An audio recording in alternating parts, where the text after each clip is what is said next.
Olá, meu nome é Cristina, eu sou fisioterapeuta, sou professora do Departamento de Fisioterapia da UFMG, do Programa de Pós-Graduação em Ciências da Reabilitação, também da UFMG, e sou pesquisadora do grupo de pesquisa Neurogroup. Vou apresentar para vocês uma das pesquisas que a gente fez relacionada a instrumentos de avaliação, especificamente sobre o desenvolvimento e investigação das propriedades de medida do TUG-ABS, ou TUG-ABS, Timed Up and Go Assessment of Biomechanical Strategies.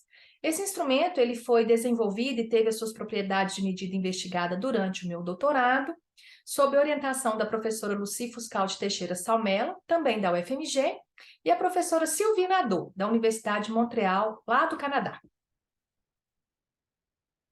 Bem, o TUG-ABS ele foi desenvolvido nos idiomas inglês e português Brasil pelo mesmo grupo de pesquisa, então, portanto, foram mantidas as semânticas e também as questões dos construtos e conceitos mensurados pelas duas versões do instrumento.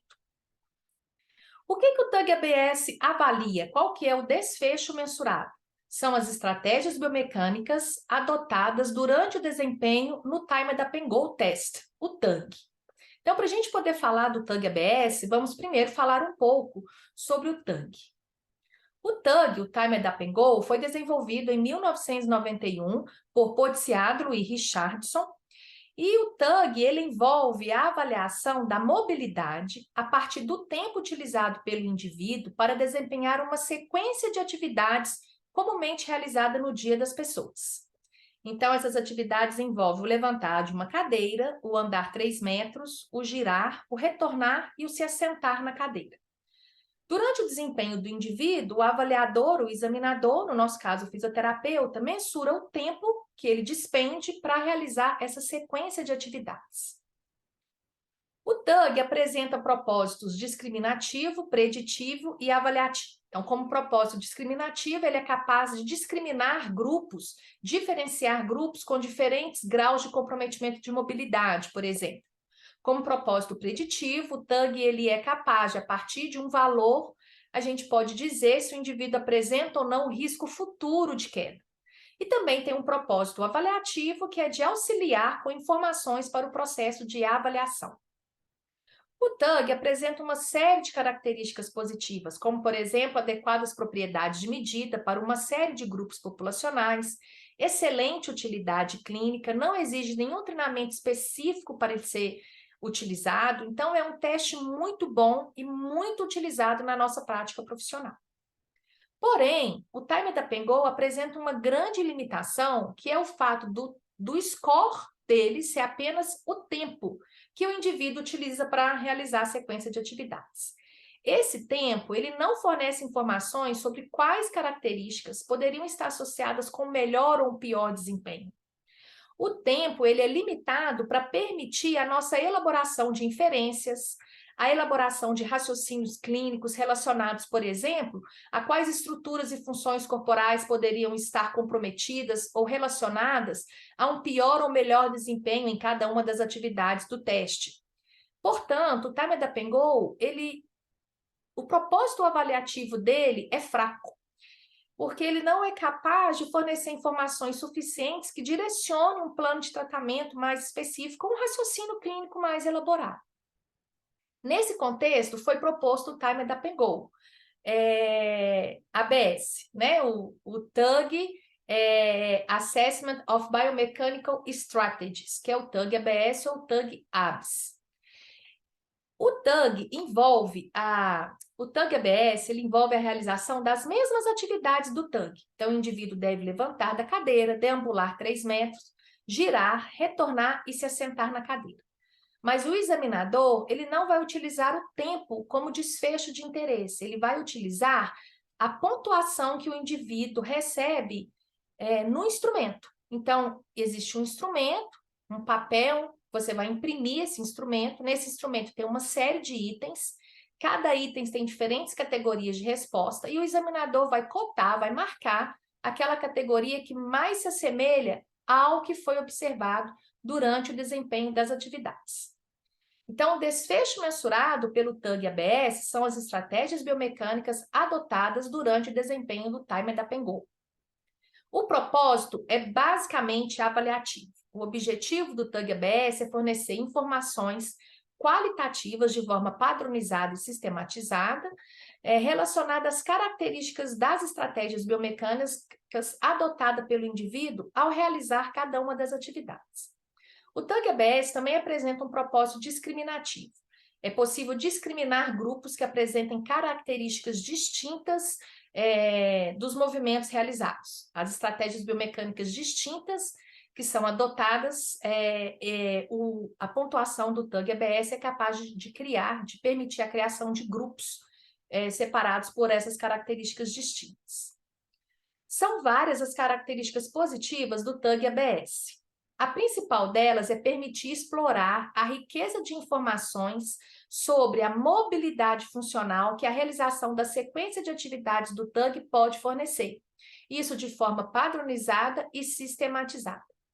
O TUG-ABS apresenta adequadas propriedades de medida para avaliação de indivíduos pós-AVE, pós-AVC, na fase aguda, na fase crônica, e indivíduos adultos e idosos, e também para indivíduos com doença de Parkinson.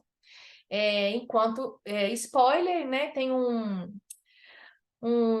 grupo de pesquisas da UFSCar investigando as propriedades de medida do TUG-ABS para avaliação desse mesmo desfecho em crianças e adolescentes com paralisia cerebral. E o TUG-ABS apresenta excelente utilidade clínica. Qual que é a limitação do TUG-ABS? Este instrumento ele exige mais treinamento e rigor do que o TUG. É preciso que esse profissional se familiarize com os itens do instrumento e com as suas categorias de resposta, para que na hora que o indivíduo for fazer o teste, ele consiga responder mais facilmente cada um dos itens, considerando o desempenho, as características do movimento do indivíduo. É preciso também que o profissional oriente o indivíduo a realizar essa sequência de atividades da forma mais similar possível entre as diferentes repetições. Geralmente, são necessárias 3 repetições para que o profissional consiga responder todos os itens do instrumento.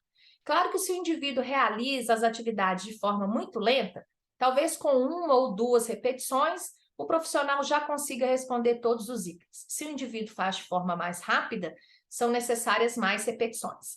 Para que ele consiga, então, realizar uma avaliação adequada, é preciso que o indivíduo seja orientado, depois que ele se familiarize com a realização da sequência de atividades, a fazer da forma mais similar possível entre as repetições. Uma outra limitação é com relação às especificações da cadeira. Não é uma exigência, mas o ideal é que seja utilizada uma cadeira que possa ser adequada às características anatômicas do indivíduo. Como a gente está avaliando estratégias biomecânicas, a gente sabe, por uma série de resultados de estudos da área da biomecânica, que a altura da cadeira, a profundidade do assento, por exemplo, interferem no desempenho da atividade de levantar e sentar da cadeira.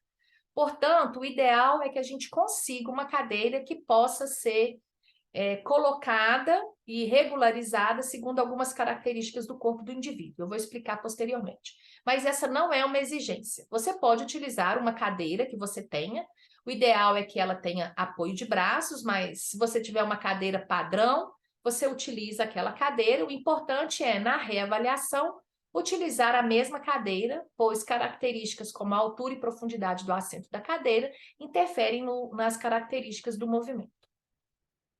Então, trago aqui uma foto do que você precisa para realizar o teste Timed Up and Go e, consequentemente, o TUG-ABS. Então, o ideal é uma cadeira com a altura do assento regulada, segundo a altura ou um comprimento da perna do paciente. Então, você faz uma medida com o paciente de pé, do chão até o epicôndilo lateral, e a altura que você obtiver, você regulariza a altura da cadeira. O ideal também é que o encosto da cadeira ou o assento seja regularizado anterior e posteriormente, de forma que a coxa do indivíduo fique apoiada em apenas 2/3. 1/3 aproximadamente da coxa do indivíduo não deve ficar apoiada na cadeira, né? Mais ou menos 3, 4 dedos, depende aí do comprimento da coxa do paciente. Uma outra questão que é interessante de ser observada, as pessoas têm o costume, durante a realização do teste Timed Up and Go, do TUG, de colocar um cone no local que o indivíduo deve realizar o giro, né? A 3 metros de distância da cadeira. Entretanto, o cone não deve ser utilizado quando você vai utilizar o TUG ABS ou o TUG ABS, porque o cone impõe ao paciente, ao indivíduo, uma estratégia de giro. O indivíduo vai ter que fazer o giro com passos rodeando o cone. O ideal é essa fita, porque a gente sabe que tem diferentes estratégias. Pode ser que o indivíduo faça um giro rodando em torno do próprio eixo, pode ser que o indivíduo realize até alguns passos posterior para manter o equilíbrio. Enfim, o ideal, então, é ter uma marcação no chão, como essa, com uma fita, para não impor a estratégia de giro para o paciente quando ele for realizar o Time da Go e o examinador quer marcar, cotar os itens do TUG ABS.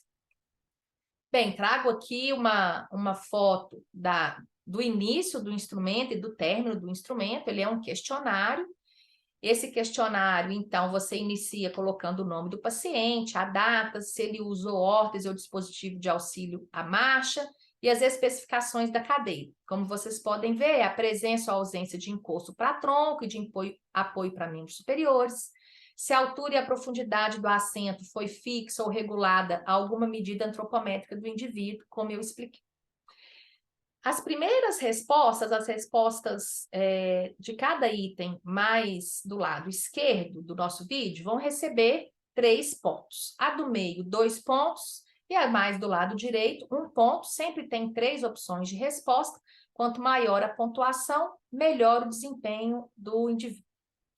Você tem, então, 15 itens para serem pontuados. São 3 relacionados à atividade passar de sentado para de pé, 5 à marcha, 4 ao giro de 180 graus e 3 à atividade de passar de pé para sentado ou assentar-se. Quanto melhor o desempenho, maior a pontuação. Pontuação total máxima, 45 pontos. Pontuação total mínima, 15 pontos. E para cada atividade, você pode ter um subscore. Então, por exemplo, para a atividade relacionada ao passar de sentado para de pé, que você tem 3 itens, você pode ter um subscore variando de 9 a 3 pontos, e assim sucessivamente. Vamos conhecer, então, cada um dos itens do TUG ABS. Vamos começar pela atividade sentado para de pé, que é a atividade que o indivíduo realiza primeiro. Como vocês podem ver, há 3 itens. O primeiro deles está relacionado ao apoio dos membros superiores ou de um membro superior, associado à flexão lateral e ou rotação de tronco. Então, se o indivíduo realiza o movimento sem apoio de membros superiores, ou ele até apoia um ou outro, ou ambos os membros superiores, mas não faz nenhum movimento, ou faz um pequeno movimento de flexão lateral e rotação de tronco, primeira opção de resposta. Se ele tem apoio de membro superior e faz um movimento moderado do tronco, segunda opção de resposta. Se ele tem apoio de membros superiores e um excessivo movimento de tronco, de flexão lateral e rotação, terceira opção de resposta. Segundo item relacionado às tentativas para passar de sentado para de pé e o uso da estratégia de se sentar mais próximo à extremidade do assento. Então, você deve cotar se o indivíduo realiza o movimento de sentado para de pé com uma única repetição e sem essa estratégia, então você marca a primeira opção de resposta. Se ele usa mais de uma repetição, mas ele não faz a estratégia de aproximar-se da beirada da cadeira, segunda opção de resposta, mas se ele faz com mais de uma tentativa e a cada tentativa ele vai se sentando mais próximo da borda da cadeira, da beirada da cadeira, terceira opção de resposta é o pior desempenho.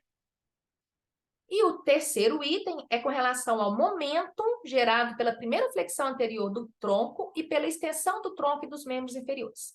Quando o indivíduo realiza o movimento de sentado para de pé, ele pode fazer um movimento de flexão anterior do tronco com uma velocidade alta, e essa velocidade alta ela é imposta, né, na realização dessa flexão anterior do tronco, e você pode utilizar da energia gerada com esse movimento para impulsionar, auxiliar na impulsão do levantar. Então, você vai marcar se o momento gerado pela primeira flexão anterior do tronco foi suficiente para o indivíduo ficar de pé e os movimentos de extensão do tronco e dos membros inferiores foram contínuos com esse movimento de flexão anterior do tronco. Se o indivíduo faz esse momento, né, gera esse momento de flexão anterior do tronco e ele é suficiente para o indivíduo ficar de pé, mas não há uma continuidade entre os movimentos de flexão anterior do tronco, seguido de extensão do tronco e membros inferiores, então você marca a segunda opção de resposta. E se esse momentum gerado não é suficiente para o indivíduo ficar de pé, ou seja, ele faz uma flexão anterior do tronco, interrompe, depois faz toda a força necessária para ficar de pé, não aproveita dessa transferência de energia relacionada a tronco, membros inferiores, então você marca a terceira opção de resposta. Uma curiosidade, as pessoas veem essas categorias de resposta e ficam inseguras. Será que eu sou capaz de cotar realmente se teve, por exemplo, um moderado movimento de tronco, um excessivo movimento de tronco? E a resposta é sim. Se você foi um profissional que se formou bem, estudou, né, treinou o seu olhar do movimento humano, que é algo que compete ao fisioterapeuta, você conseguirá sim ter esse discernimento. Foi realizado um estudo em que foram comparadas as respostas ao TUG ABS, considerando o fisioterapeuta observando o movimento, considerando um outro fisioterapeuta que utilizou de números gráficos fornecidos pela análise de movimento em um laboratório de análise de movimento, com todas aquelas câmeras, marcadores, plataformas de força, e a cotação no TUG ABS, considerando apenas gráficos e valores numéricos, com a observação, com 2 examinadores diferentes, ambos fisioterapeutas, teve uma excelente concordância. Então, não se sintam inseguros. É claro que é importante ter uma familiaridade, mas tendo uma familiaridade, você será capaz, sim, de fazer essa cotação. Em seguida, nós temos a marcha. A marcha apresenta 5 itens e, comumente, é um movimento que os fisioterapeutas, os profissionais, têm mais familiaridade. É um movimento mais estudado, que tem mais informações, e é um movimento primário quando a gente fala de análise de movimento. Então, a marcha geralmente é mais fácil para essa observação. Então, primeiro vai ser cotado, no primeiro item, a simetria e comprimento dos passos, sempre considerando a maioria dos passos. É possível que no início da marcha ou no término da marcha, ou entre o giro, os passos sejam diferentes porque está tendo uma transição de atividades. Então, você sempre vai considerar a maioria dos passos. A primeira opção de resposta, que corresponde ao melhor desempenho, é se os passos são simétricos e apresentam comprimento adequado. O que é um comprimento adequado de passo? É aquele que o pé do membro que avança ultrapassa completamente o pé de apoio. Então, se o pé ultrapassa completamente o pé de apoio, então você tem um comprimento adequado.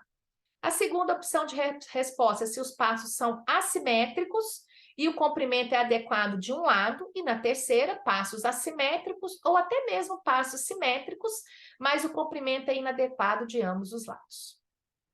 O segundo item é relacionado ao contato inicial dos pés com o calcanhar. Se o indivíduo realiza o contato inicial de cada um dos passos ou com cada um dos pés diferente, utilizando o calcanhar para o contato inicial em ambos os pés, melhor desempenho, primeira opção de resposta.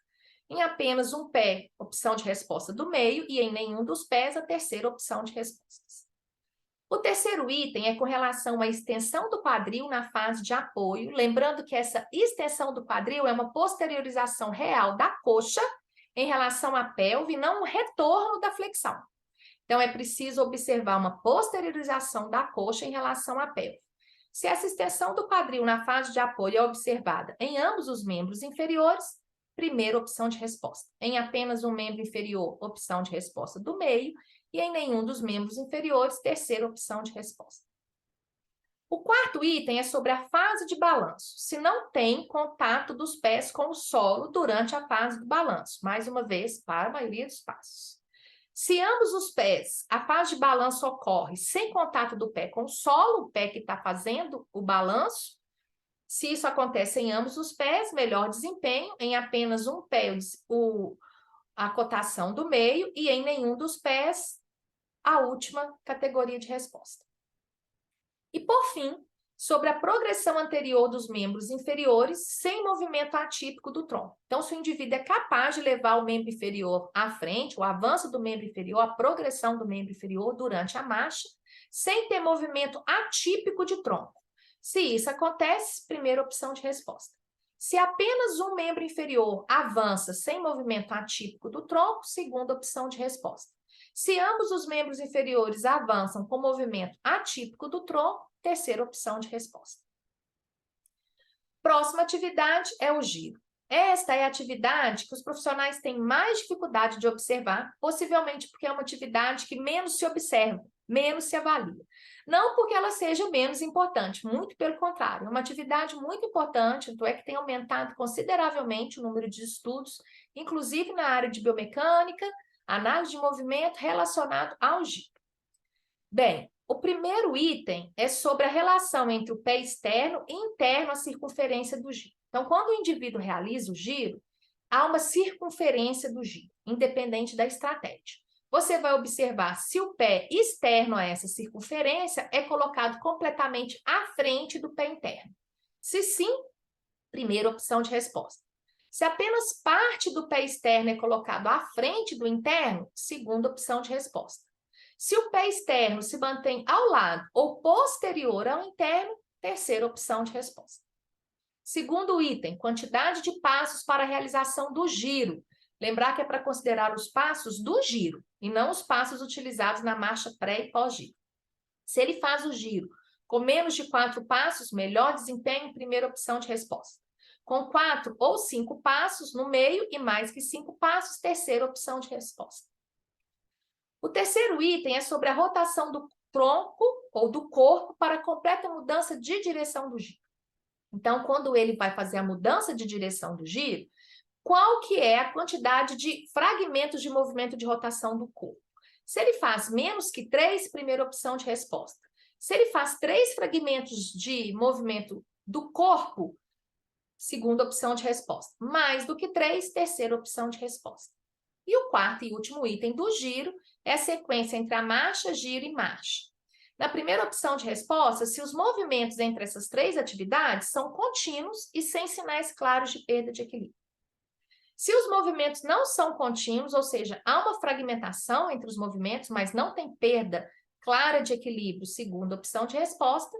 Se os movimentos não são contínuos e há sinais claros de perda de equilíbrio, é aquela situação que você tem até que estar próxima à espera de uma possível queda do indivíduo, terceira opção de resposta, pior desempenho. Para a gente finalizar, a última atividade, o de pé para sentado, tem 3 itens. O primeiro item é a sequência entre a marcha, o giro para sentar e o de pé para sentar. Se os movimentos são contínuos e simultâneos entre a marcha, o giro para sentar e o de pé para sentar, primeira opção de resposta. Você tem até dificuldade de separar quando termina um e começa o outro. Se os movimentos são contínuos, mas não tem simultaneidade entre eles, ou seja, você consegue separar, né? Mas um vem logo depois do outro, não existe a pausa. Então, a segunda opção de resposta. Se os movimentos não são contínuos e tem uma clara fragmentação entre eles, terceira opção de resposta. Segundo item, sequência e controle ao aproximar a pelve e o tronco à cadeira. Então, quando o indivíduo está realizando o movimento propriamente dito de se sentar, se os movimentos são contínuos e com bom controle, primeira opção de resposta. Os movimentos não são contínuos, mas o indivíduo controla o movimento, segunda opção de resposta. Se os movimentos não são contínuos e o indivíduo perde o controle, ele cai literalmente no assento da cadeira, terceira opção de resposta. E, por fim, último item do de pé para sentado, último item do instrumento, está relacionado ao posicionamento dos membros inferiores e à flexão ativa de joelhos ao se sentar na cadeira. Então, os membros inferiores são mantidos paralelos e ambos os joelhos são fletidos a 90 graus ou mais de 90 graus, primeira opção de resposta. Os membros inferiores não estão paralelos, mas há flexão de ambos os joelhos a 90 graus ou mais de 90 graus, segunda opção de resposta. E o último é se a flexão de joelho é menor do que 90 graus em um ou em ambos os joelhos, né? Ou seja, ele não atinge o mínimo de 90 graus de flexão de joelho, terceira opção de resposta. Bem, trago aqui as referências principais relacionadas ao TUG ABS. A primeira delas foi sobre o desenvolvimento e o processo de investigação da validade do instrumento desenvolvido, publicado em 2013. A segunda referência é sobre o teste clínico do TUG ABS. Então, por exemplo, a gente observou se utilizar o vídeo traria resultados melhores do que a observação visual direta. Então, só a título de curiosidade, não há necessidade de ter o vídeo. o profissional pode observar diretamente o indivíduo fazendo o teste Timed Up and Go e utilizar o TUG ABS para avaliação, mas se tiver vídeo e quiser utilizá-lo também não tem problema. Hoje a gente tem muitos equipamentos eletrônicos acessíveis com recurso de vídeo, então o profissional pode optar, não há necessidade do vídeo, mas pode utilizar. E esse outro que trouxe a versão em português Brasil do TUG ABS, e este artigo particularmente, ele traz alguns resultados muito interessantes, porque foi solicitado que fisioterapeutas que atendiam especificamente indivíduos pós-AVC utilizassem esse instrumento na sua prática profissional e avaliassem algumas questões relacionadas ao instrumento, e eu vou compartilhar com vocês esses resultados.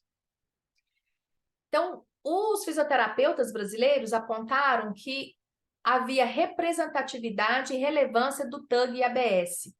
Complementava as informações fornecidas pelo TUG, engloba atividades importantes relacionadas à mobilidade, e olha que interessante, permite um raciocínio funcional, que era uma limitação do TUG, uma vez que o tempo não traz informações suficientes para esse raciocínio.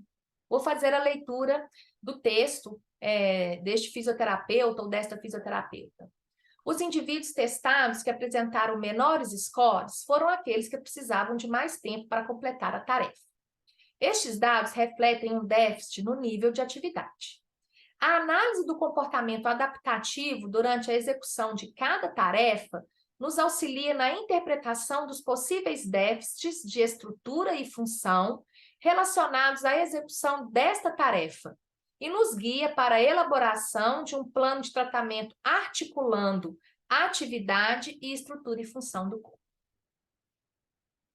Também apontaram as informações relevantes acrescentadas pelo TUG ABS no processo de avaliação e tomada de decisão clínica. O TUG ABS contempla atividades ainda pouco avaliadas, contempla variáveis ainda pouco avaliadas e direciona a tomada de decisão clínica. Vou fazer aqui a leitura do último relato desse tópico específico. Ao permitir extrair informações que vão além das características espaço-temporais do movimento, o instrumento desenvolvido permite acesso, entre aspas, a informações fundamentais para uma caracterização do movimento, contribuindo, assim, para um entendimento de como essas características biomecânicas e estratégias de movimento devem ser abordadas em todo o processo de tomada de decisão clínica, o que era um dos propósitos quando o TUG ABS foi desenvolvido. Também apontaram interpretações e ou julgamentos que poderiam ser elaborados considerando a pontuação e informações fornecidas pelo TUG ABS. Então, a associação do score total com o tempo, associação do score total com características funcionais e interpretação do score de cada item ou de cada área de interesse. Vou fazer a leitura também, então, do último relato. Os scores de cada questão podem contribuir para discriminar diferenças no desempenho de hemiplégicos diferentes. O segundo e terceiro indivíduos avaliados, apesar de terem tempos de realização do TUG próximos, apresentaram diferentes scores em algumas questões, mostrando que uma redução no desempenho pode ser explicada por diferentes alterações biomecânicas apresentadas na realização de atividade do teste. Ou seja, nessas situações clínicas, o profissional identificou que indivíduos com pontuações similares, com tempos similares no TUG, apresentavam características de movimento completamente distintas. Utilizando só o tempo, essa informação era perdida. Também foram apontados vários raciocínios clínicos que poderiam ser elaborados com base na interpretação dos resultados do TUG ABS, seja no processo de avaliação, de elaboração de hipóteses, seja com o traçar de objetivos e plano de tratamento ou com o acompanhamento da evolução. Bem, o TUG ABS, então, está aí disponível, é um instrumento gratuito que não exige nenhum gasto. Basta você imprimir o instrumento que está disponibilizado neste último artigo que eu apresentei para vocês. Treinar, é importante que o fisioterapeuta ou outro profissional interessado em utilizar o instrumento leia, se familiarize com as características que são avaliadas, se familiarize com as opções de resposta para poder ter segurança e criar sua própria estratégia no processo de avaliação utilizando o TUG ABS e o TUG ABS. Gostaria de agradecer a vocês pela atenção, disponibilizo nesse QR Code as referências que foram mencionadas e não posso deixar neste momento de agradecer a todos os profissionais, em sua grande maioria fisioterapeutas da área neurofuncional, que contribuíram com todos os estudos que foram desenvolvidos para que o TUG ABS poderia ser estabelecido na sua versão final. Foram dezenas de fisioterapeutas brasileiros e também internacionais e outros profissionais, grande maioria fisioterapeutas, que participaram das diferentes fases do processo de desenvolvimento de um instrumento sistematizado. Não é fácil fazer esse processo, ele só existe porque há a colaboração de todos esses profissionais nas diferentes fases. Então, gostaria de agradecê-los, não é possível nomeá-los, porque são muitos, então agradeço coletivamente. Gostaria de agradecer também ao FMG, à Escola de Educação Física, Fisioterapia e Terapia Ocupacional, ao Programa de Pós-Graduação em Ciências da Reabilitação e ao meu grupo de pesquisa, o Neurogrupo, por todo o apoio durante todo esse tempo em que foram realizados os estudos para o desenvolvimento do TUG ABS.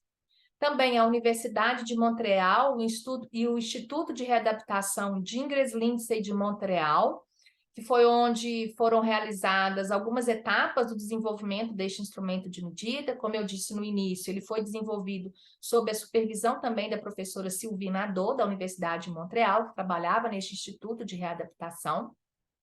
E a todas as agências de fomento nacionais e internacionais que apoiaram e permitiram, deram condições para que os estudos relacionados ao TUG ABS pudessem ser realizados. Mais uma vez, agradeço vocês e estou à disposição, caso vocês tenham alguma outra curiosidade ou dúvida relacionada ao uso do instrumento. Obrigada.